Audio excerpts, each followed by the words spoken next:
নমস্কার, আমি সুররঞ্জন গঙ্গোপাধ্যায় আপনাদের সবাইকে স্বাগত জানাচ্ছি আমার চ্যানেলে। চলুন ভিডিওটা শুরু করি। আজকে আলোচনা করব এইচডিএফসি ব্যাংক সম্পর্কে। আমার চ্যানেলে আমার দাদা রুদ্রদেব বাবু একটু প্রশ্ন করেছেন যে এইচডিএফসি ব্যাংক সম্পর্কে কিছু বলুন, এবং ওনার পোর্টফোলিওতে আছে। এই আলোচনাটা করার আগে আমি আপনাদেরকে কয়েকটা কথা বলছি, আপনারা মন দিয়ে শুনুন এবং বোঝার চেষ্টা করুন। দেখুন, অ্যানালিসিস করা আমার কাজ। কোনো স্টককে হোল্ড করবেন কি না, কিনবেন কি না, সেটা অনেকগুলো ফ্যাক্টরের উপরে নির্ভর করে। আপনাদের হয়তো মনে হতে পারে যে এখানে ডাইরেক্ট মতামত দেওয়া উচিত, এটাকে কিনুন, এটাকে সেল করুন, কিন্তু প্রথম তো লিগালি সেটা করা যায় না। এবং যদি সেটা করাও যেত, তাহলেও কিন্তু প্রত্যেকটা মানুষের রিস্ক নেবার ক্যাপাসিটি আলাদা আলাদা। আপনি যদি সর্বোত্তম জিনিসটা নিতে চান, তাহলে এটা আপনাকে মানতেই হবে। কেন? ধরুন আমি একটা সাপোর্টে দাঁড়িয়ে আছে কোনো স্টক, আপনাকে আমি কিনতে বললাম বা কিনলাম। কেউ কি জানে যে সাপোর্টটা ভেঙে সে নিচে নেমে যাবে কি না? যদি যায় ধরুন নিচে নেমে, তাহলে আপনার লস হচ্ছে।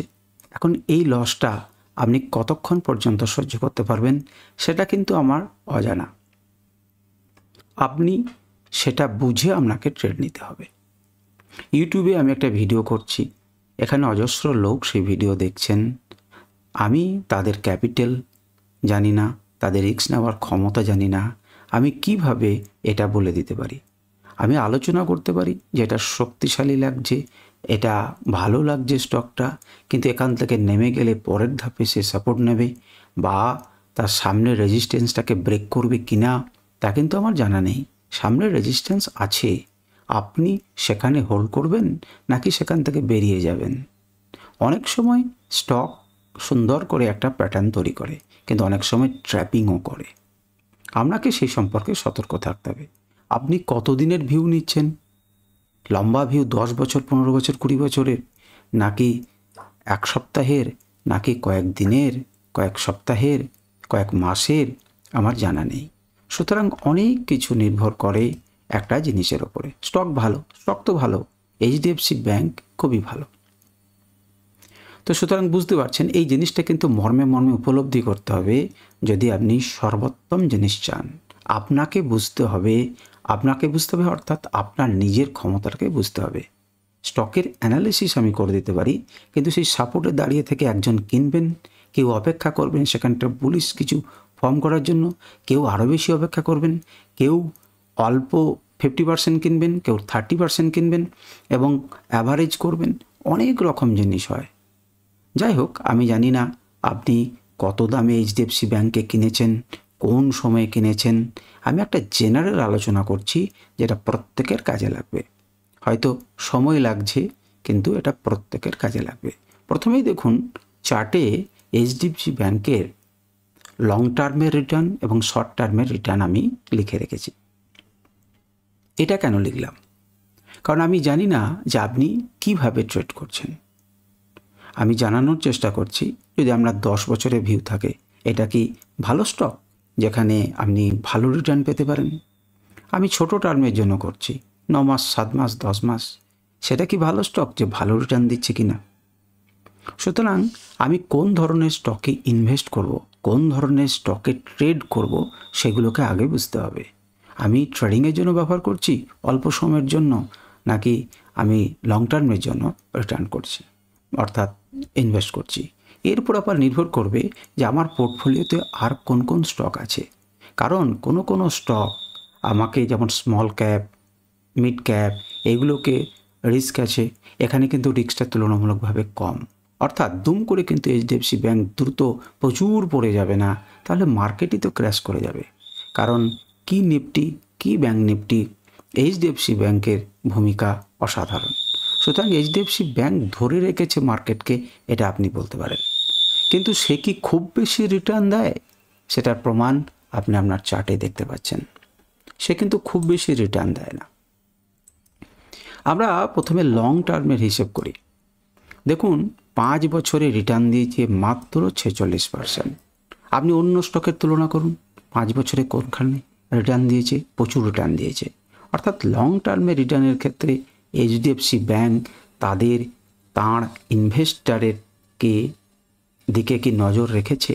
রাখেনি। মানে 46%টা আপনারা যদি মনে করেন যে ঠিকঠাক, তাহলে ঠিকঠাক, কিন্তু শেয়ার মার্কেটে এর থেকে অনেক বেশি রিটার্ন কোনো স্টক দিয়ে রেখেছে। কিন্তু তাহলে আমরা এইচডিএফসি ব্যাংকে ইনভেস্ট করব কেন? কারণ এইচডিএফসি ব্যাংক কিন্তু স্টেবল জায়গায় আছে, সে দুটো মার্কেটকে ধরে রেখেছে। এখানে আপনার পোর্টফোলিওকে সে ম্যানেজ করবে, অর্থাৎ খুব বেশি পড়ে যাওয়া থেকেও কিন্তু রক্ষা করবে, একটা ব্যালেন্স করবে। সুতরাং আমি যেহেতু আপনার পোর্টফোলিওর টোটাল নিউজ জানি না, বা কারো জানি না, বা টোটাল আমি বিচার করতে পারছি কি না সেটাও আমি জানি না, সুতরাং আপনাকে বুঝতে হবে যে আপনি কিছু রিস্কি ট্রেড নেওয়ার জন্য নিয়েছেন কিছু পোর্টফোলিওতে, স্মল ক্যাপ, মিড ক্যাপ, কিছু লার্জ ক্যাপ দিয়ে সেটাকে ব্যালেন্স করছেন যে ঠিক আছে রিটার্ন কম পাবো কিন্তু পোর্টফোলিও খুব বেশি কমবে না। সুতরাং এই পোর্টফোলিও ম্যানেজমেন্ট একটা সম্পূর্ণ আলাদা বিষয়। পার্টিকুলার স্টকটাকে, অর্থাৎ আমি বলতে চাইছি আপনাকে সর্বোত্তম রেজাল্টের ক্ষেত্রে, জেনারেল তো বলা যাওয়া যায় যে আপনি কিনুন, কিছুদিন হোল্ড করুন, ইত্যাদি ইত্যাদি। তো দেখুন, আমি বোঝানোর চেষ্টা করছি, 5 বছরে আমাকে 46% দিয়েছে। 4 বছর আগে যদি রিটার্ন আমি বুক করে থাকি, অর্থাৎ আমি যদি কিনে থাকি, তাহলে আমাকে 50-এর একটু বেশি দিয়েছে।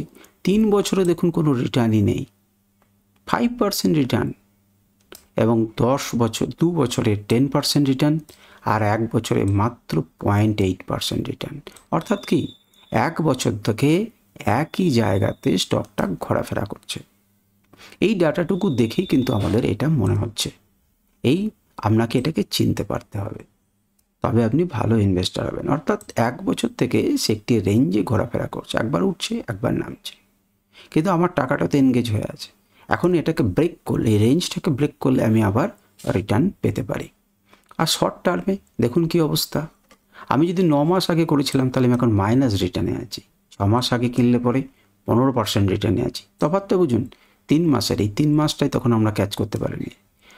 আমি যদি 3 মাস আগে করে থাকি তাহলে 5%, আমি যদি 1 মাস আগে করেছি আমি মাইনাসে রান করছি, এবং 1 সপ্তাহতে 0.46% বেড়েছে। অর্থাৎ আপনারা দেখতে পাচ্ছেন যে রিটার্ন যে খুব বেশি দিয়েছে, চরম দিয়েছে তা নয়। এবং ব্যাংকিং সেক্টরে ব্যাংকগুলোর যেহেতু অবস্থা একটু দুর্বল এখন, কারণ হচ্ছে যে সবাই টাকা ব্যাংক থেকে তুলে নিয়ে মার্কেটে ঢালছে, সুতরাং তাদের কাছে এফডি বিশেষ নেই, এফডি ভাঙছে, সুতরাং তাদের ইনকামের সোর্স কিন্তু অন্যরকম করে বার করতে হবে, নচেত ব্যাংক লাভবান হবে না। এই অবস্থায় ব্যাংক দাঁড়িয়ে রয়েছে এবং চেষ্টা করছে ব্যাংকিং সেক্টর বিভিন্ন রকম সার্ভিস দিয়ে বা বিভিন্ন রকম উপায়ে তাদের রেভিনিউ জেনারেট করার চেষ্টা করছে এবং বাড়ানোর চেষ্টা করছে, সেটা আলাদা বিষয়। এখন এই রকম ক্ষেত্রেও কিন্তু অনেক বিপদ হয়, এটা মনে রাখবেন। যখন আজে বাজে লোকই বলছি, আপনারা মাইন্ড করবেন না, কারণ অনেক নিউ ট্রেডার্স যারা না শুনে বুঝে যে সহজে টাকা ইনকাম করার একটি উপায় শেয়ার মার্কেট মনে করে, সেই মুহূর্তে মার্কেটে প্রবেশ করে এবং মার্কেট তখন কিন্তু ক্র্যাশ করে যায়। এটা সাধারণত ইতিহাস দেখেছে। অনেকেই হয়তো এই কথাটার বিরোধ করবেন, যারা করোনার পরে বা কয়েক বছরে এসেছেন, তারা কিন্তু মার্কেটকে স্টাডি করেননি। 2008 সালেও কিন্তু এরকম ঘটনা ঘটেছিল, যেখানে প্রচুর লোক মার্কেটে ঢুকেছিলেন সহজ লাভের আশায়, ভেবেছিলেন যে মার্কেট খুব সোজা দ্রুত, এবং আপনারা জানেনই না যে কত পরিমাণ মার্কেট ক্র্যাশ করতে পারে। 2008-এ আমি নিজের চোখে দেখেছি, আপনারা পুরনো ডাটা চেক করতে পারেন যে নিফটি কত % রিটার্ন দিয়েছে 2008-9, কত % ধসেছিল। সুতরাং সতর্ক থাকতে হবে, আপনাকে বুঝতে হবে। এবারে আমরা ব্যাংক, অর্থাৎ এইচডিএফসি ব্যাংক, যেটি নিফটি এবং ব্যাংক নিফটির দুটোরই প্রধান অংশীদার, তার প্রথমে আমরা দেখব তাকে মান্থলি টাইম ফ্রেমে, অর্থাৎ লম্বা সময়ে সে কোন জায়গায় দাঁড়িয়ে রয়েছে। আপনারা দেখুন, আমাদের চোখের সামনে চার্ট রয়েছে এবং আমি একটি এঁকে রেখেছি, এটাকে বোঝার চেষ্টা করুন। দেখুন, প্রথমবার এই জোনের মধ্যে আমরা এই জোনটার কথা প্রথমে আলোচনা করছি। এটা কি একটা strong resistance zone. HDFC bank উঠেছিল, মার্কেট নামিয়ে দিয়েছে, নাম্বার 1। 2 নাম্বার চেষ্টা করেছিল, সেখান থেকে নামিয়ে দিয়েছে। দেখুন 3 নাম্বার চেষ্টা করেছে, নামিয়ে দিয়েছে। 4, 5, 6, 7, 8, 9, 10, 10 বার এই জোন থেকে এইচডিএফসি ব্যাংকে কান ধরে নিচে নামিয়ে দিয়েছে সেলাররা। তার অর্থ এখানে যে অপারেটররা বা সেলাররা বসে রয়েছেন তারা মনে করছেন যে 1720 থেকে 1800 রেঞ্জটা এইচডিএফসি ব্যাংকের ক্ষেত্রে যথেষ্ট বেশি, এখান থেকে আমরা সেল করব। বারে বারে স্টকটা উপরের দিকে ওঠার চেষ্টা করছে, কিন্তু তাকে টেনে নামিয়ে দেওয়া হচ্ছে, যেতে দেওয়া হচ্ছে না। কি কারণ, কি সমাচার, তা যারা একে অপারেট করছে তারাই জানেন। সুতরাং এখানে আমরা দেখব যেখানে কিন্তু একটা স্ট্রং রেজিস্ট্যান্স জোন আছে এবং দীর্ঘ সময় ধরে রয়েছে, প্রায় 20-21 সাল থেকে ধরতে পারেন এইটি রয়েছে। 22 সালে জাস্ট আগে প্রথম নেমেছিল এবং পরপর কিন্তু নেমে চলেছে এতদিন ধরে। মনে রাখবেন এক একটা ক্যান্ডেল কিন্তু এক এক মাসের। নিচের দিক থেকে কোন জায়গায় সাপোর্ট আছে দেখুন, হায়ার লোজ তৈরি হচ্ছে, অর্থাৎ প্রথমে যে জায়গায় লো নামিয়েছিল বায়াসটা তুলে ততদূর নামাতে দেয়নি। যখন প্রথমবারে এত দূর নামিয়েছিল সেলাররা, তার পরের বারে কী করলো, এত দূর নামাতে দিল, অর্থাৎ বায়ার্সরা নিজেদেরকে তুলে নিয়ে গেলে এতটা। এটা স্টকের ক্ষেত্রে ভালো লক্ষণ, যার কারণেই এটা ধীরে ধীরে ওপরের দিকে উঠছে। হায়ার লোজ যখন তৈরি হবে তখন জানবেন সেটা স্টকের জন্য ভালো। তো নিচের দিক থেকে সাপোর্ট রয়েছে, এই রেঞ্জটা সাপোর্ট, অর্থাৎ কেনার বা ইনভেস্ট করার পারফেক্ট সময় কখন। যদি মনে করুন কোনো দিন স্টকটা নেমে এরকম জায়গাতে আসে, তাহলে আপনি জানবেন যে এই জায়গাটা পারফেক্ট টাইম ইনভেস্ট করার জন্য। ইনভেস্ট সবসময় করা যায় না, ইনভেস্টিংয়ের টাইম আছে, আপনাকে অপেক্ষা করতে হবে সেই সময়টার জন্য।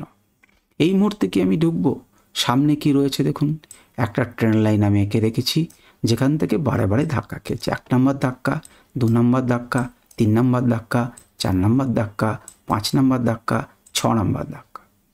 এখন ঠিক সেই জায়গাটাতে এসে দাঁড়িয়ে রয়েছে স্টকটা। এখন এখানেই আমি যে প্রথম কথাটা বলছিলাম যে কি করব, এটা আপনাকে বুঝতে হবে, এটা আমি বলে দিতে পারি না। আমি বললাম যে আমার মনে হচ্ছে নিচে থেকে বাইং আসছে, ভেঙে যাবে, কিন্তু না ভেঙে নিচের দিকে যেতে পারে। আমি বলবো কেনার পারফেক্ট জায়গা হচ্ছে এই জোনটা, যদি আমি স্টকটাকে পাই, অর্থাৎ আগে যখন আমি পেয়েছিলাম তখন। এখন এই মুহূর্তে ভেঙে যাবার পর আমি কিনব, এটা নিয়ম। কারণ এখানে দেখুন আমার ক্লাউড রয়েছে, এখানে একটা রেজিস্ট্যান্স লেভেল রয়েছে, সুতরাং দুটো মিলিয়ে একে ধাক্কা দিচ্ছে। কেউ বলতে পারে না যে এটাকে ভেঙে ওপর দিকে যাবে না, কিন্তু যখন যাবে, অর্থাৎ যখন বড় প্লেয়াররা এটাকে ভাঙতে সমর্থ হবে, তারপর আমি এন্ট্রি নেব এক্ষেত্রে। কেন? কারণ হচ্ছে যেখানে সামনে একটা বড় রেজিস্ট্যান্স রয়েছে, বারে বারে ধাক্কা খেয়ে নেমেছে।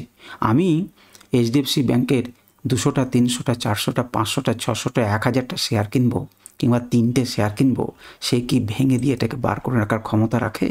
রাখে না। সুতরাং বড় প্লেয়ারদেরকে আগে ভাঙতে দিন, তারা কি করছে বুঝি।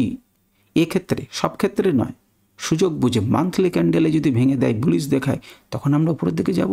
কিন্তু তখনও আমাদের কত দূর যাওয়ার কথা, এই রেঞ্জটা আবার আমাদের রেজিস্ট্যান্স জোন, অর্থাৎ এখানে গিয়ে আমরা কিন্তু সতর্ক হব। কি সতর্ক হব? এখানে যদি কোনো আমার বিয়ারিশ ট্রেন্ড দেখায়, আমি এক্সিট করে দেবো, আমি এইটুকু ভোগ করব, আমি ছেড়ে দেবো, কারণ পাঙ্গা নেবার আমার ক্ষমতা নেই। আবার আমার বাই করার কোথায় টাইম, যদি মার্কেট নামতে নামতে এখানে আসে। কেন? কারণ বারে বারে এখান থেকে বাইং এসেছে, তাহলে আমি এখান থেকে একটা সুযোগ নিতে পারি। এটা সাপোর্ট জোন। এখন এই সাপোর্ট জোনকেও ভেঙে কিন্তু নিচে নেমে যেতে পারে।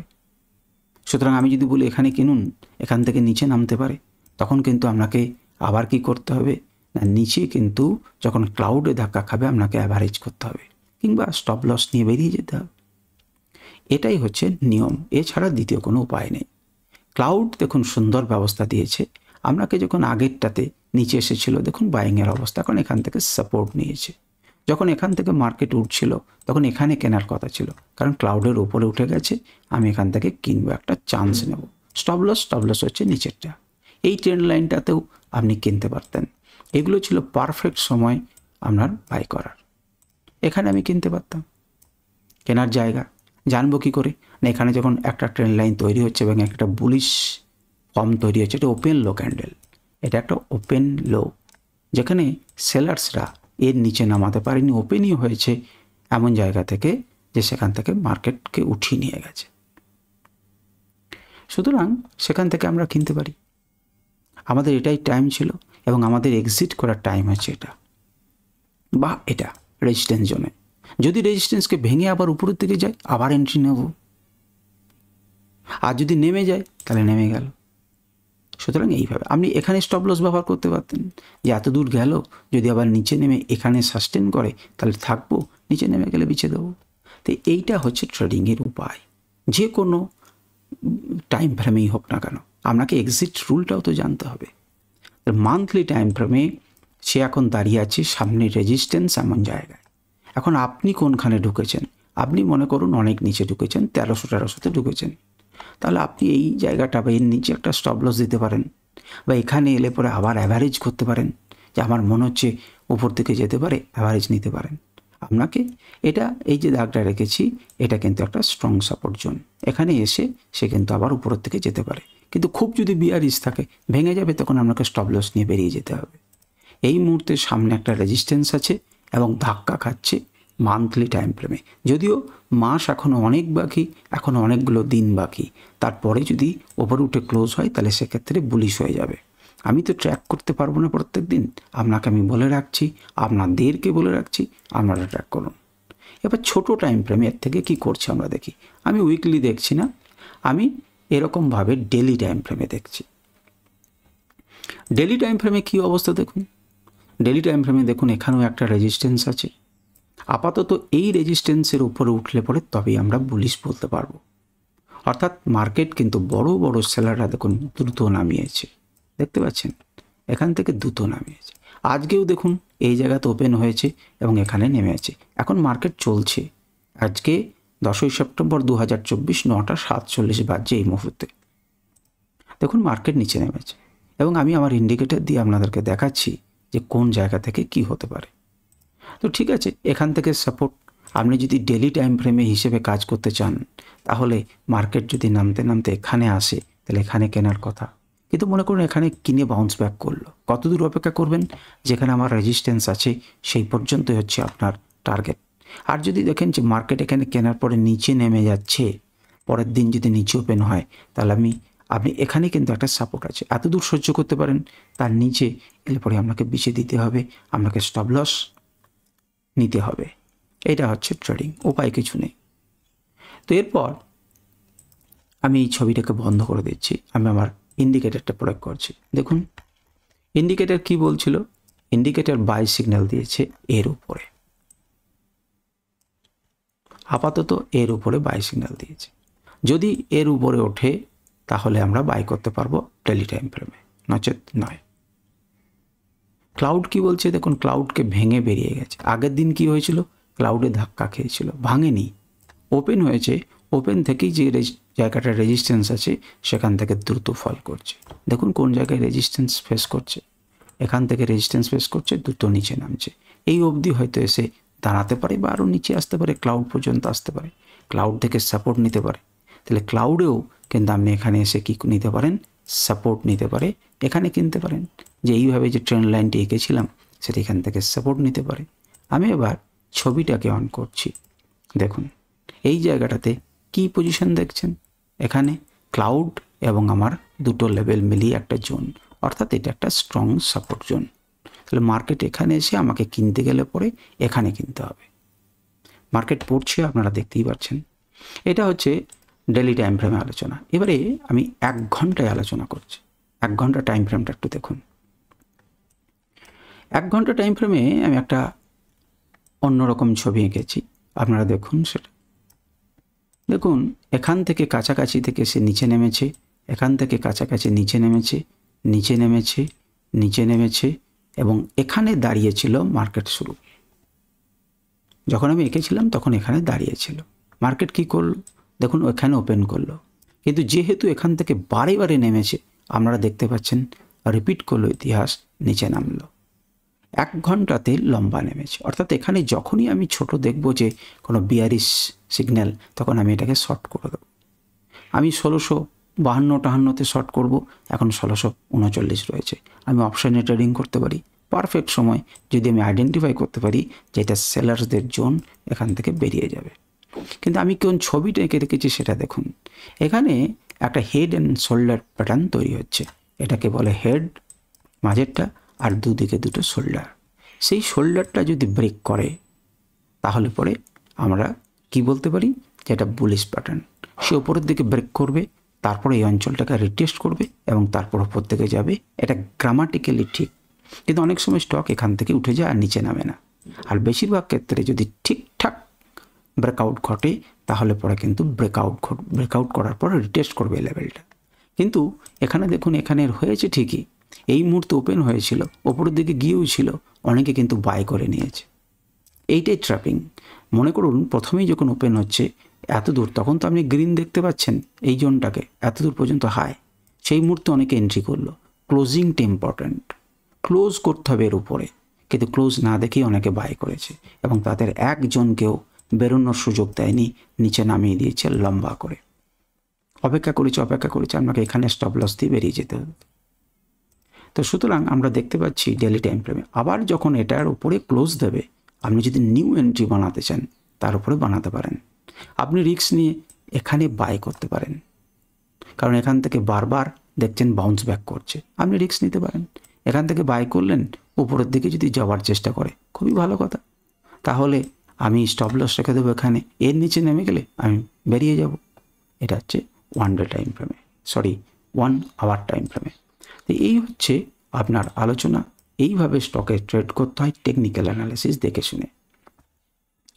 আমি যদি এখানে আমার ইন্ডিকেটরটা ব্যবহার করি, যে আনরাইভেলড ইন্ডিকেটর, সেটা কি বলছে দেখুন।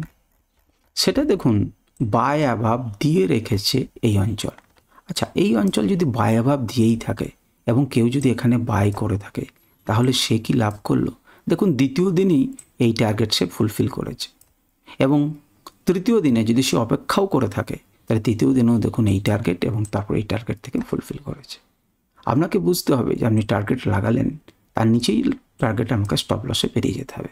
তাহলে সে বাই সিগন্যাল দিয়েছে এবং সেই বাই সিগন্যাল অনুযায়ী কাজ করতে গেলে আপনাকে দ্রুত কাজ করতে হবে, আপনাকে বুঝতে হবে, তাহলেই আপনি কিন্তু পারবেন। দেখুন এটা 1 আওয়ার টাইম ফ্রেমে কোন জায়গাতে সাপোর্ট নিচ্ছে দেখুন। যে কথাটা আমরা এইমাত্র বলছিলাম সেটা করছে কিনা দেখুন। দেখুন ক্লাউডটা আমাদের চাই। দেখুন ক্লাউডে সাপোর্ট নিয়েছে, একটু বেশি ঘেঁচিবেছি লাগছে হয়তো, কারণ আপনারা এটা বোঝেন না বলে। দেখুন এখানটায় ক্লাউডে সাপোর্ট নিয়েছে, অনেকগুলো লাইন বানাচ্ছে। তাহলে এখান থেকে আমার যদি পারফেক্টলি কেনার দরকার হয়, আমি এখানে কিনবো এবং প্রথম টার্গেট আমার এটা। যদি আমি শর্ট টার্মে কিনি, এখনও ক্লোজিং হয়নি, এখন 21 মিনিট আছে, আমি কিনতে যাব না, তবু যদি কিনতে হয় তাহলে আমি এখানে কিনবো, আমি এই লেভেলে কিনবো, এখানে কিনবো নাকি অন্য জায়গায় কিনবো। কারণ ক্লাউডে মিনিমাম আমাকে কিনতে হবে, মাঝে কোনো জায়গাতে কিনতে পারি না। মাঝ থেকে কি যেতে পারে না? যেতে পারে, কিন্তু আমি নিচে কিনবো, নিচে কেনার জন্য বিড লাগাবো। তাতে হয়তো অনেকবার সুযোগ আসবে না, আসুক, তাতে কি। যাই হোক, এই হচ্ছে আপনার মান্থলি, আপনার ডেলি এবং আওয়ারলি চার্টের ব্যাখ্যা। সুতরাং ওপর একটা রেজিস্ট্যান্স আছে, বুঝতেই পারছেন। যতক্ষণ না রেজিস্ট্যান্সটাকে ভেঙে উপরের দিকে যাচ্ছে ততক্ষণ পর্যন্ত এইচডিএফসি ব্যাংক কিন্তু প্রচুর বুলিশ নয়। আজকের আলোচনা এখানেই শেষ করলাম। আশা করি আপনাদের ভালো লেগেছে। নমস্কার, ধন্যবাদ।